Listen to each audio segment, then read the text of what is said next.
다음 소식입니다. 야권 통합 논의가 급물살을 타는 가운데 국민의당이 소속 의원 40명을 전수조사한 결과 30명이 바른정당과의 통합에 찬성 의사를 밝힌 것으로 알려졌습니다. 주원진 기자가 보도합니다. 지난 2주간 국민의당 안철수 대표와 가까운 의원들이 당내 의원들을 1대1로 접촉하며 바른정당과 통합에 대한 의사를 확인한 것으로 알려졌습니다. 국민의당 관계자는 조사 결과 소속 의원 40명 중 30명이 찬성, 5명은 유보, 5명은 반대 입장을 밝혔다고 전했습니다. 안 대표는 이 같은 당내 의견을 바탕으로 이르면 이번 주말쯤 바른정당 유승민 의원과의 만남을 추진하는 것으로 알려졌습니다. 바른정당 유승민 의원도 국민의당이 강한 안보를 지지한다면 통합 논의를 못할 이유가 없다는 입장입니다. 바른정당 주호영 대표 권한대행도 안 대표는 물론 김동철 원내대표와 잇따라 만나 두 당 간 연대 방안을 논의했습니다. 안철수 대표님을 만났는데요. 양당의 당내 사정에 관해서 서로 의견을 나누었고 양당 통합 가능성에 대한 논의가 좀 있었습니다. 하지만 박지원 천정배 전 대표 등 국민의당 일부 중진 의원들은 반발했습니다. 천정배 전 대표는 바른정당과 함께 당을 할 수 없다고 했습니다. 안 대표가 바른정당과의 통합을 강하게 밀어붙일 경우 바른정당에 이어 국민의당까지 내분에 휩싸일 수 있다는 전망도 나옵니다. TV조선 주원진입니다. 네, 뜨거운 정치 현안 짚어보겠습니다. 고성국 박사, 김남국 변호사 그리고 장원중 국제부 장과 함께하겠습니다. 안녕하십니까? 어서 오십시오. 안녕하세요. 자, 먼저 장 부장. 예. 국민의당과 바른정당 역시 정당은 여론의 향배에 정말 민감하네요. 그렇죠. 급물살을 타고 있어요, 통합이. 기억해 보시면 불과 며칠 전까지만 하더라도 보수 통합, 그래서 바른정당이 자유한국당 쪽으로, 그러니까 그야말로 박근혜 전 대통령과의 결별만 적절하게 잘 이루어진다면 그쪽으로 통합되는 분위기였고 그렇다면은 국민의당은 더불어민주당과 통합돼서 다시 양당 구도로 가는 게 아닌가? 아마 정치에 관심이 있으신 대부분의 시청자는 그렇게 생각하시는데 불과 며칠 사이에 분위기가 확 바뀌었습니다. 그 이유가 뭐 여론조사 결과 아닙니까? 예, 그때도 말씀하셨지만 비밀리에 했다 그러나 모두가 알게 된 그 국민의당의 여론조사에서 보니까 생각보다 국민들이 가운데 중간에 제3의 당이 있는 게 좋겠다. 그런 당이 하나쯤 있는 게 좋겠다는 여론이 예상보다 많이 나왔던. 그래서 그렇다면 소위 양당에 특히 국민의당도 그렇지만 바른정당엔 자강파란 게 있지 않습니까? 그렇죠. 사람 이름을 얘기하면 유승민 의원이 이제 대표가 될 수 있는 간판이 될 수 있는 자강파가 있었고 국민의당에도 안철수 전 대표 같은 경우는 사실은 국민의당이 가운데 소위 극중주의란 말을 썼죠. 그렇게 가운데에서 제3세력을 원했던 두 세력이 지금 우리가 그럼 합치면 되겠다. 근데 그게 여론의 지지를 생각보다 많이 타고 있는 그런 상황이라고 될 것 같습니다. 안철수 대표가 굉장히 적극적이다 이런 느낌이 들어요. 그래서 그 소위 비밀리 했으나 누구나 알게 된 그 여론조사도. 아니, 여론조사라는 게 사실 전화를 하기 때문에 그게 비밀일 수가 없지 않습니까? 그러니까요. 비밀 여론조사를 아마 공개를 안 하겠다는 뭐 전제였겠지만 결국은 뭐 누구의 의도였는지 공개가 됐고 심지어 그게 어떻게 보면 국민의당이 바른정당에 보여내는 러브콜이었다는 뭐 그런 진단을 내놓는 분까지 계시니까요. 어쨌든 안철수 대표는 극중주의라는 말까지 써가면서 양당 체제가 아닌 제3당 그리고 다당제의 중심이 되겠다. 그런 의지가 강하니까 당연히 지금 이 흐름에 한색하고 있는 게 어떻게 보면은 자연스러울 수 있습니다. 자, 유승민 의원은 어제요. 바른정당과 한국당에서 동참할 의원들이 있을 것 같다. 이런 얘기까지 했거든요. 현실적으로 한국당에서 나와서 바른정당과 국민의당 통합하는데 함께할 의원들이 있을까요? 뭐 있을 수도 있습니다. 지금 우리 정당들은 다 뭐 계급 정당이 아니고 대중 정당입니다. 그러니까 그 이념적 스펙트럼이 한 당 안에서도 상당히 넓다는 뜻이에요. 그러니까 한국당도 뭐 이른바 좌에서 우까지 있을 수 있고 더불어민주당도 좌에서 우까지 있을 수 있습니다. 이제 그런데 그러면 여기서 한국당과 민주당과 그 국민의당, 바른정당이 도대체 뭐가 다르냐? 그러면 중요한 몇 가지 정책에 있어서 다룰 수 있어요. 안보 정책에 있어서, 대북 정책에 있어서, 또는 복지 정책에 있어서. 거기에 더해서 지난 1년간의 우리 정당 정치에서 결정적으로 달랐던 것 중에 하나가 패권 정치에 대한 입장입니다. 그러니까 국민의당은 더불어민주당이 이른바 친문 패권주의로 운영되고 있으니 그거를 혁파하자고 했다가 요구가 실행되지 않아서 나온 정당입니다. 바른정당은 친박 패권주의를 청산하자고 요구했다가 안 돼서 나온 겁니다. 그리고 두 당이 박근혜 전 대통령의 탄핵과 관련해서는 공동보조를 취했잖아요. 그러니까 적어도 이런 그 반패권 새정치라고 하는 점에서는 바른정당과 국민의당은 입장이 같고 그리고 그걸 행동으로 했던 정당들이에요. 그런 점에서 함께 할 수 있는 공통분모가 생각보다 많습니다.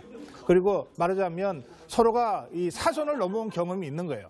사실 정치인들이 탈당을 해서 새로 정당을 만든다고 하는 게 쉽지 않죠. 그렇잖아요. 그러니까 정말 사선을 넘는 기본으로 했던 경험들이 있기 때문에 저는 바른정당과 국민의당 안에 의외로 의원들 사이에 이런 정치적 공감대가 있을 수 있다.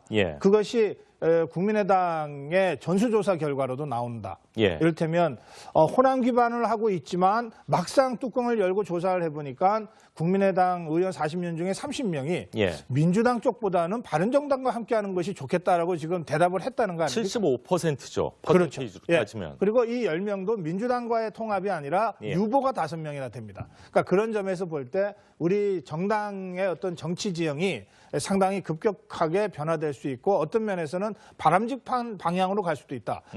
한쪽에 진보정당, 한쪽에 보수정당, 그리고 중도 지향하는 그리고 비교적 좀 세가 좀 있는 이런 정당, 지지율이 좀 있는 정당 이렇게 지금 4당 체제가 좀 더 안정적인 3당 구조로 전환이 될 수도 있겠다. 이런 흐름들을 좀 보고 있습니다. 뭐 사실 그동안 야 3당 모두 소속 의원들 간에요. 이념과 성향 차이뿐만이 아니라 이 지역별 특성이 있기 때문에 통합하기가 현실적으로는 물론 지금 급물살을 타고 있지만 현실적으로는 쉽지 않을 것이다. 이런 전망도 많이 나오거든요. 어떻게 보시는지요? 이제 앞서 박사님께서 말씀을 해주신 대로 정당에 소속되어 있는 의원들의 어떤 이념적인 어떤 성향 차이가 굉장히 다르다라는 점을 지적을 해주셨는데요. 사실 다르다라는 점은 정당을 달리할 수 있다라는 점을 이야기를 하지만 또 모이는 사람들끼리는 다른 점 이외에 공통점을 좀 가지고 있어야 된다라고 생각이 됩니다. 그렇죠. 그렇다라고 한다면 이념적인 어떤 성향을 넘어서서 어떤 정책적인 사안에 대해서 같은 방향으로 판단을 할 수 있는 그 기준이 바로 서 있어야 된다고 보이는데 바른정당과 국민의당을 봤을 때에는 안보와 관련해서는 굉장히 강한 안보 그리고 북한에 대해서도 보복이나 제재나 이런 쪽으로 많이 가야 된다라는 쪽을 이야기를 하고 있기 때문에 일치되는 측면이 있다라고 보이고요. 경제와 관련해서는 자유한국당과 바른정당의 그 차이를 보여주는 점이 있는데 사실 복지와 관련해서도 복지나 경제와 관련해서도 바른정당과 국민의당이 굉장히 뭔가 확장이라든가 조금 더 복지를 확대해야 된다는 여러 가지 어떤 이런 이야기를 하고 있기 때문에 사실상 공통점도 굉장히 크다라고 보입니다. 이런 것은 어떻게 보면 의원들 사이에 가지고 있는 어떤 정치적인 이념적인 어떤 성향 판단일 수도 있지만 저는 이런 것이 바탕에 깔려 있는 것은 결국에는 국민들이 가지고 있는 성향의 차이라고 보입니다. 실제 여론조사를 하게 되면 중도다라고 이야기를 하는 사람들이 꼭 한 20%에서 30% 적어도 한 20% 정도 나와 있는데 사실은 이러한 어떤 중도가 어디로 가야 될지를 몰랐던 경우가 굉장히 많았습니다. 그래서 이제 대선이라든가 총선 때는 그 당시의 어떤 정치적 지형이라든지 그 당시에 가지고 있었던 어떤 가치라든지 중요한 어떤 정책적인 판단에 따라서 여러 가지 진보냐 보수 쪽으로 이렇게 쏠림 현상에 따라서 투표를 하는 경향이 있었는데요. 만약 이번에 바른정당과 국민의당이 정말 중도 보수를 아우를 수 있는 정당으로 탄생한다라고 한다면 다당 체제가 현재로서는 사실상 다당 체제가 자리 잡지 못해서 도대체 국민의당과 바른정당이 어떤 역할을 하느냐라는 어떤 국민적인 어떤 의문이 있었는데 만약 이번에 두 정당이 합쳐져서 상당히 규모 있는 의석수를 가지고 간다라고 한다면 정말 국민들이 원하는 다당 체제, 힘 있는 다당 체제, 국민들이 원하는 정책적 의견을 반영할 수 있는 그런 어떤 구조, 정당 구조가 생길 수 있다라는 생각이 듭니다. 만약에 이렇게 될 경우에 아까 이제 앵커께서 질문하셨는데 그렇게 해서 신당이 중도 신당이 나오면 더불어민주당에서 갈 의원은 없을 거예요. 그거는 여당에서 야당 간다는 뜻이니까. 그것도 더 어렵네요. 그거는 더 어려울 겁니다. 그런데 한국당에서 이 중도 신당으로 갈 의원들을 저는 상당히 있을 수 있다 생각합니다. 우선 아니 친박이 일정 부분 잘 청산이 되더라도 갈 의원이 되더라도 있다. 그렇습니다. 왜냐하면 그보다 더 중요한 게 정치적 대의 명분이고 미래니까요. 바른정당을 했다가 한국당으로 돌아간 사람이 13명이잖아요. 예. 이 사람들 중에 상당수는 우리가 왜 돌아왔나 아마 싶을 거예요. 또 박근혜 전 대통령 탄핵 당시에 찬성했던 의원들 중에 30여 명은 아예 바른정당으로 안 가고 한국당에 남아 있었습니다. 그렇죠. 그러니까 이 사람들은 바른정당과 생각이 크게 다르지 않은 거예요. 사실은 여러 가지 이유 때문에 탈당을 못했을 뿐이지. 그러니까 이런 사람들이 오히려 그러니까 한국당은 바른정당을 흡수하려고 했지만 오히려 한국당이 중도신당이 떴을 때는 상당한 이탈이 또는 집단적인 이 당적 전환이 중도신당 쪽으로 오히려 갈 가능성도 없지 않아 있습니다. 예, 한 번 사선을 넘은 사람은 또 한 번 넘을 가능성도 또 있지 않을까 뭐 그런 생각도 드는데 이런 통합 움직임에 가장 거세게 반발하는 쪽이 바로 국민의당 호남계 의원입니다. 박지원 전 대표 같은 경우는 뭐 음모론적으로 진행되고 있다 이렇게 날을 세우고 있네요. 예, 굉장히 날을 세우고 있습니다. 예. 아시겠지만 국민의당은 안철수와 또 안철수의 그 사람들 플러스 호남계 의원들. 그게 간판은 박지원 전 대표라고 볼 수 그렇죠. 있는데 박지원 전 대표는 지금 가장 중요한 게 정체성이다. 어제 라디오 인터뷰에서. 왜냐하면 유승민 의원 같은 경우가 가장 내세우는 게 안보는 굉장히 보수적으로 해야 된다. 안보는 엄중하게 해야 된다는 그런 취지이기 때문에 햇볕 정책 포기해야 된다. 그리고 호남 위주의 정책도 버려야 된다. 이 두 가지 조건은 근데 김대중 전 대통령을 모시고 비서실장을 했던 박지원 의원 입장에서는 포기하기 어려운 가치이고 정체성이거든요. 그래서 그 부분이 사실은 가장 예민한 갈등의 전선이 될 텐데 이 부분을 앞으로 어떻게 풀어낼지 혹시 못 풀지 이게 아마 이제 소위 중도 신당이 제대로 탄생하느냐 다시 한번 중간에 좀 발목에 걸리느냐의 중요한 승부처가 될 것 같습니다. 그렇군요. 사실 뭐 두 당이요 꼭 통합이 되지 않더라도 논의 자체만으로도 사실 손해볼 건 전혀 없고 두 당의 뭐 존재감이라고 할까요? 이런 걸 확실히 보여주는 지금 시간 아닌가요? 예, 이미 한국당이나 더불어민주당에서 나오는 뉴스보다는 이 3당, 4당이 만들어내는 뉴스가 정치면을 지금 다 차지할 정도. 국정감사보다는 오히려 야 두 당, 그렇죠. 작은 두 당 쪽에 포커스가 맞춰지는 게 사실입니다. 그렇습니다. 거기에다가 안철수 대표나 유승민 의원은 지난번 대선에서도 어쨌든 후보로 뛰었고 그것도 상당히 유력한 후보로 뛰었고 그리고 차기 대선 2022년에 대통령 선거가 있을 때도 다시 도전할 가능성이 매우 높은 사람들로 지금 간주되고 있잖아요. 그러니까 이 주요한 잠재적 대권 주자들이 주도해서 움직이고 있는 판이기 때문에 이 부분에 대해서는 언론이 관심을 갖는 건 너무나 당연합니다. 그리고 조금 전에 이제 이 햇볕 정책과 호남 얘기가 나왔는데 저는 두 번째 호남 부분은요 정말 좀 그렇게 됐으면 좋겠습니다. 지금 우리 정치가 수십 년간 영남 패권주의, 호남 패권주의라고 하는 지역 패권주의에 발목이 잡혀왔잖아요. 그런데 어쨌든 이걸 넘어서야 우리 정치가 앞으로 나가지 않겠습니까? 만약에 국민의당이 호남에 상당한 기반을 갖고 있다면 국민의당도 차제에 호남이 아니라 대한민국을 기반으로 하는 국민정당으로 발전해야죠. 바른정당도 현실적으로는 뭐 유승민 의원부터 TK 지역구를 갖고 있지만 그래서 보수 TK 지역에 신경을 안 쓸 수 없잖아요. 현실적으로. 그러나 바른정당도 차제에 이 영남이라고 하는 이런 어떤 지역 구도를 넘어서는 대한민국 정당으로 가야죠. 그런데 이걸 가지고 정체성이다 뭐다라고 얘기하는 것은 그야말로 전 태행제라 생각합니다. 다만 햇볕 정책과 관련해서는 여러 가지로 좀 심각하게 검토해야 될 부분이 양당 사이에 있다. 그리고 사실 이거는 더불어민주당의 문제이기도 합니다. 생각해 보십시오. 노무현 정부가 김대중 정부를 개성했지만 이 문제와 관련해서 특검이 있었지 않습니까? 그리고 그 과정에서 박지원 의원이 구속까지 되지 않았습니까? 그리고 그 때문에 문재인 대통령이 후보 시절 내내 고생하지 않았습니까? 이 얘기는 뭐냐면 햇볕 정책이나 그 평화 번영 정책과 관련해서도 김대중 정부 세력과 노무현 정부 세력 사이에 상당한 입장 차이가 있었다는 뜻이거든요. 그러면 지금은 없느냐? 마치 없는 것처럼 하지만 그렇지 않은 것 같아요. 그러니까 이것은 꼭 국민의당, 바른정당만의 문제가 아니라 4당 모두가 이 문제에 관해서는 입장을 다시 정립할 필요가 있는 이슈라고 저는 생각합니다. 국민의당, 바른정당의 통합 논의 과연 어떻게 진행될지 계속 지켜보도록 하고요. 다음 소식입니다. 야권 통합 논의가 급물살을 타는 가운데 국민의당이 소속 의원 40명을 전수조사한 결과 30명이 바른정당과의 통합에 찬성 의사를 밝힌 것으로 알려졌습니다. 주원진 기자가 보도합니다.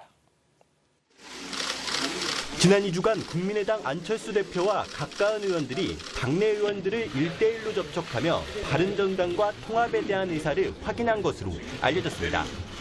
국민의당 관계자는 조사 결과 소속 의원 40명 중 30명이 찬성, 5명은 유보, 5명은 반대 입장을 밝혔다고 전했습니다. 안 대표는 이 같은 당내 의견을 바탕으로 이르면 이번 주말쯤 바른정당 유승민 의원과의 만남을 추진하는 것으로 알려졌습니다. 바른정당 유승민 의원도 국민의당이 강한 안보를 지지한다면 통합 논의를 못할 이유가 없다는 입장입니다. 바른정당 주호영 대표 권한 대행도 안 대표는 물론 극중주의란 말을 썼죠. 그렇게 가운데에서 제3세력을 원했던 두 세력이 지금 우리가 그럼 합치면 되겠다. 근데 그게 여론의 지지를 생각보다 많이 타고 있는 그런 상황이라고 될 것 같습니다. 안철수 대표가 굉장히 적극적이다 이런 느낌을 들어요.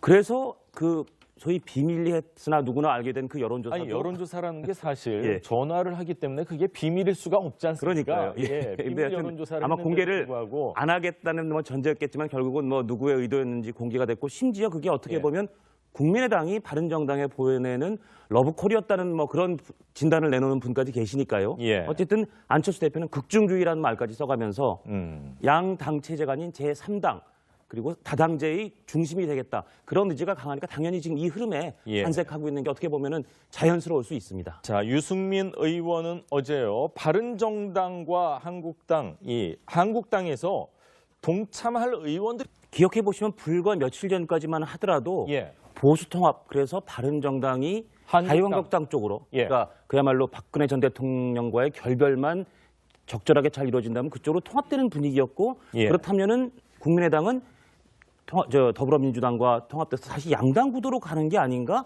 아마 정치에 관심이 있으신 대부분의 시청자는 그렇게 생각하시는데 불과 며칠 사이에 분위기가 확 바뀌었습니다. 그 이유가 뭐 여론조사 결과 아닙니까? 그때도 말씀하셨지만 비밀리했다 그러나 모두가 알게 된 그 국민의당의 여론조사에서 보니까 생각보다 국민들이 가운데 중간에 제3의 당이 있는 게 좋겠다. 그런 당이 하나쯤 있는 게 좋겠다는 여론이 예상보다 많이 나왔던. 그래서 그렇다면 소위 양당에 특히 국민의당도 그렇지만 바른정당엔 자강파란 게 있지 않습니까? 그렇죠. 사람 이름으로 얘기하면 유승민 의원이 이제 대표가 될 수 있는 간판이 될 수 있는 자강파가 있었고 국민의당에도 안철수 전 대표 같은 경우는 사실은 국민의당이 가운데에 있을 것 같다 이런 얘기까지 했거든요. 현실적으로 한국당에서 나와서 바른정당과 국민의당 통합하는데 함께할 의원들이 있을까요? 뭐 있을 수도 있습니다. 지금 우리 정당들은 다 뭐 계급 정당이 아니고 대중 정당입니다. 그러니까 그 이념적 스펙트럼이 한 당 안에서도 상당히 넓다는 뜻이에요. 그러니까 한국당도 뭐 이른바 좌에서 우까지 있을 수 있고 더불어민주당도 좌에서 우까지 있을 수 있습니다. 그런데 그러면 여기서 한국당과 민주당과 그 국민의당, 바른정당이 도대체 뭐가 다르냐? 그러면 중요한 몇 가지 정책에 있어서 다룰 수 있어요. 안보 정책에 있어서, 대북 정책에 있어서, 또는 복지 정책에 있어서. 거기에 더해서 지난 1년간의 우리 정당 정치에서 결정적으로 달랐던 것 중에 하나가 패권 정치. 김동철 원내대표와 잇따라 만나 두 당 간 연대 방안을 논의했습니다. 안철수 대표님을 만났는데요. 양당의 당내 사정에 관해서 서로 의견을 나누었고 양당 통합 가능성에 대한 논의가 좀 있었습니다. 하지만 박지원 천정배 전 대표 등 국민의당 일부 중진 의원들은 반발했습니다. 천정배 전 대표는 바른정당과 함께 당을 할 수 없다고 했습니다. 안 대표가 바른정당과의 통합을 강하게 밀어붙일 경우 바른정당에 이어 국민의당까지 내분에 휩싸일 수 있다는 전망도 나옵니다. TV조선 주원진입니다. 네, 뜨거운 정치 현안 짚어보겠습니다. 고성국 박사, 김남국 변호사 그리고 장원준 국제부장과 함께하겠습니다. 안녕하십니까? 어서 오십시오. 안녕하세요. 자, 먼저 장 부장. 국민의당과 바른정당 역시 정당은 여론의 향배에 정말 민감하네요. 그렇죠. 급물살을 타고 있어요, 통합이.